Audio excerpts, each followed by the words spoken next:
دوستو، روشنی T V میں خوش آمدید۔ شیر شاہ سوری کون تھا؟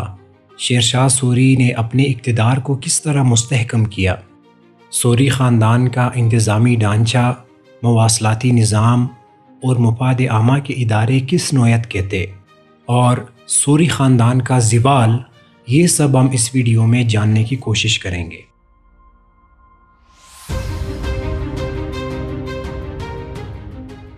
شیر شاہ سوری کا اصل نام فرید خان تھا۔ اس کی پیدائش 1486 میں ہوئی۔ شیر شاہ کے والد کا نام حسن خان تھا، جو سہسرام کا جاگیردار تھا۔ یہ جاگیر اس وقت کے پنجاب کے صوبیدار حکیم خان نے عطا کی تھی۔ فرید خان نے ابتدائی زندگی اپنے آبائی شہر سہسرام میں گزاری۔ اس کے بعد اپنا علمی شوق پورا کرنے کے لیے جونپور چلا گیا۔ وہ ہر کام بڑی محنت اور لگن سے کرتا تھا۔ جونپور میں قیام کے دوران فرید خان نے اپنی علمی استعداد میں خاطر خواہ اضافہ کیا۔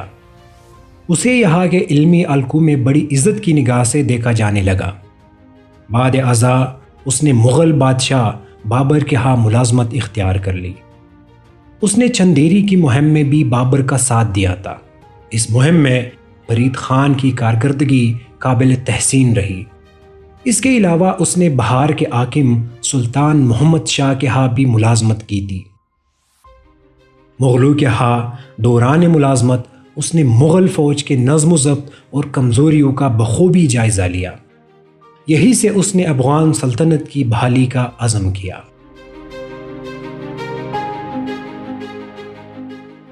ہمایوں اور شیر شاہ کے درمیان جنگیں ہوئی۔ شیر شاہ نے چوسا کی جنگ میں فتح پانے کے بعد اپنے بادشاہ ہونے کا اعلان کر دیا اور اپنے لیے شیر شاہ کا لقب اختیار کیا۔ ہمایوں کی جلاوطنی کے بعد شیر شاہ نے اپنی سلطنت کو وسعت دی اور مستحکم کیا۔ اس نے پنجاب پر قبضہ کرنے کے بعد جہلم میں گکھڑ قوم کا مقابلہ کرنے کے لیے روہتاس کا مضبوط قلعہ بنوایا اور وہاں اپنی فوج تعینات کی۔ اس کے بعد شیر شاہ نے بنگال، مالوا اور مارواڑ وغیرہ کے علاقے فتح کیے۔ خلنجر کے حکمران نے ایک باغی کو پناہ دے کر شیر شاہ کو ناراض کر دیا، بلکہ مطالبے کے باوجود اس نے باغی کو شیر شاہ کے حوالے کرنے سے انکار کر دیا۔ اس حکمران کو سزا دینے کے لیے شیر شاہ نے 1545 کے اواخر میں خلنجر پر چڑھائی کر دی۔ 7 ماہ تک محاصرہ جاری رہا۔ 22 مئی 1545 کو شیر شاہ نے فیصلہ کن حملے کا فیصلہ کیا۔ فوج قلعے پر اچھی گولے پھینک رہی تھی کہ ایک گولا بارود کے ذخیرے میں جا گرا۔ اس سے بارود میں آگ لگ گئی۔ اسی دوران شیر شاہ آگ کی زد میں آ کر جھلس گیا۔ یہ قلعہ فتح ہو گیا، مگر شیر شاہ جانبر نہ ہو سکا اور یہی وفات پائی۔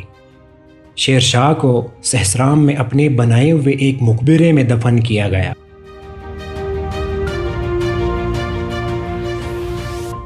شیر شاہ سوری نے سلطنت کو انتظام کی غرض سے صوبوں، سرکار، پرگنا اور گاؤں میں تقسیم کیا۔ صوبوں کا انتظام گورنر کرتے تھے۔ سرکار کے انتظام کے لیے بنیادی طور پر 2 اہلکار تھے، ایک شکدار شکدارہ اور دوسرا منصف منصفان۔ شکدار شکدارہ کے پاس انتظامی نوعیت کے کام ہوتے تھے۔ ان میں امن و امان کا خیال رکھنا اور بغاوت وغیرہ کو ختم کرنا شامل تھا۔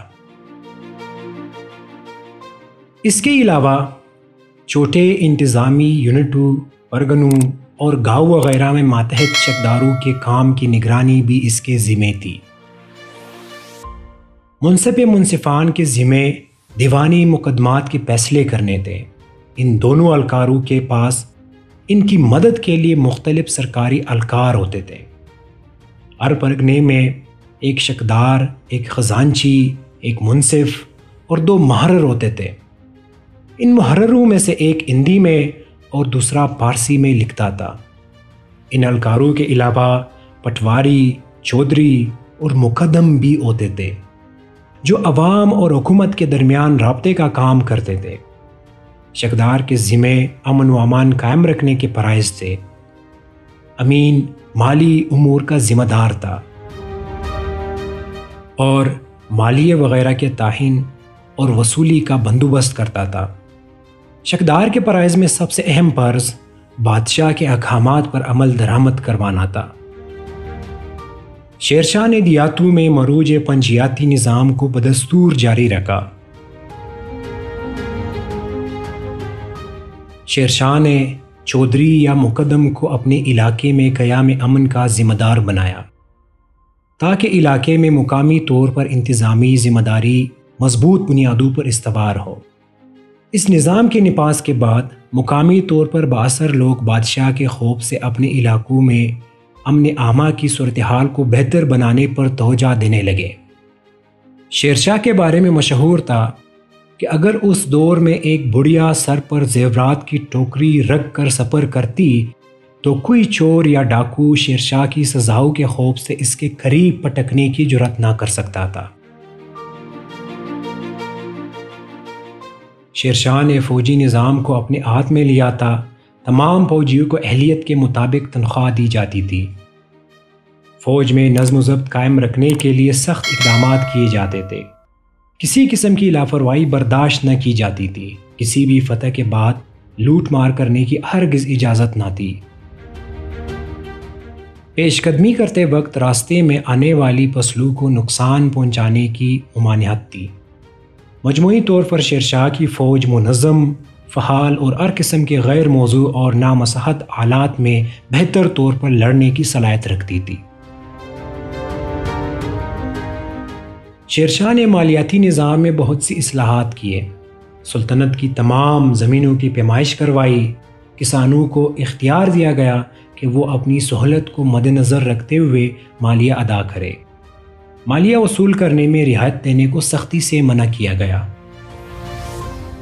خشک سالی میں کسانوں کو مالی مدد بھی دی جاتی تھی۔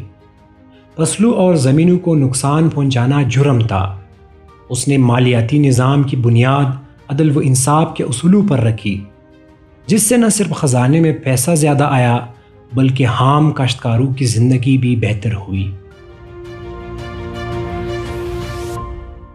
شیر شاہ نے مقامی کرنسی کے نظام کو بہتر بنایا۔ اس نے بہت خوبصورت سکے جاری کیے۔ انہی سکوں سے بیرون ملک سے تجارت ہوتی تھی۔ شیر شاہ کے عہد میں گول اور مربع شکل کے سکے جاری کیے گئے۔ کچھ سکول پر دیوناگری رسم الخط میں بھی لکھا ہوتا تھا تاکہ اس رسم الخط کو سمجھنے والی ہندو آبادی کو بھی آسانی رہے۔ کچھ سکوں پر خلفائے راشدین کے نام کندہ کیے جاتے تھے۔ شیر شاہ کی اکثر پالیسیوں سے ظاہر ہوتا ہے کہ وہ ذاتی طور پر انصاف پسندانہ رویوں کا عامل تھا۔ وہ ہر معاملے میں بغیر کسی تعصب کے انصاف کے تقاضوں کو پورا کرنے کی تلقین کرتا تھا۔ شیر شاہ انصاف کے تقاضوں کو پورا کرنے میں کسی قسم کی حیثیت اور درجے کو خاطر میں نہ لاتا تھا۔ فوجداری مقدمات کے فیصلوں میں سخت اور مثالی سزا دینے کا رواج تھا۔ شیر شاہ کے خیال میں مثالی سزا دینے سے جرائم میں کمی ہو سکتی تھی۔ ہندو کے معاشرتی معاملات کے فیصلے ان کے قوانین کے مطابق کیے جاتے تھے۔ شیر شاہ سوری نے عام بہبود کے لیے دیرپا اور تاریخ ساز نوعیت کے کام کیے۔ سفر کو آسان بنانے کے لیے سنار گاؤں بنگال سے اٹک تک ایک شاہراہ تعمیر کروائی جسے جی ٹی روڈ کہتے ہیں۔ اس نے آگرہ اور بنارس کو سڑک کے ذریعے ملایا۔ ان سڑکوں کے کناروں پر سایہدار درخت لگوائے، سرائے تعمیر کروائے۔ سرائے میں ہندو اور مسلمانوں کے قیام و طعام کا الگ الگ انتظام تھا۔ مسافروں کو پانی کی سہولت دینے کے لیے اس نے سڑکوں کے کنارے کوے کھدوائے۔ شیر شاہ نے کل 1700 سرائے تعمیر کروائے۔ ہر سرائے کے ساتھ ڈاک چوکیاں قائم کی۔ اس سے امن کا قیام ہوا۔ شیر شاہ نے اسپتال اور مدرسے بنوائے اور غریبوں کے لیے لنگر کا بھی انتظام کر رکھا تھا۔ ہمایوں 15 برس ہندوستان سے دور رہا۔ اس دوران 5 سالہ عرصے میں ہندوستان پر ایک مضبوط اور صحیح معنوں میں ایک عادل بادشاہ شیر شاہ کی حکومت رہی، مگر شیر شاہ کے انتقال کے بعد اس کا جانشین اسلام شاہ ایک اچھا منتظم نہ تھا۔ اس کے انتقال کے بعد 1553 میں صوبوں میں خود مختاری کی تحریکوں کا آغاز ہو گیا۔ اسلام شاہ سوری کا جانشین اس کا 12 سالہ بیٹا تھا جس کا نام فیروز شاہ سوری تھا۔ اس کے ماموں نے اسے قتل کروا دیا اور عادل شاہ کے لقب سے بادشاہ بن گیا۔ اس عرصے میں ہندوستان کے آلات خراب ہوتے گئے۔ یہ آلات ہمایوں کے لیے سازگار تھے۔ اس نے دسمبر 1556 میں پشاور پر قبضہ کر لیا۔ یہاں پر اپنی پوزیشن مضبوط بنا کر لاہور کی طرف پیش قدمی شروع کر دی۔ ہمایوں نے فروری 1555 میں لاہور پر قبضہ کر لیا۔ اسی سال سوری خاندان کے حکمران سکندر سوری کو شکست دے کر دہلی پر قبضہ کر لیا۔ اس طرح ایک طویل جلاوطنی کے بعد ہمایوں دہلی میں واپس چلا آیا۔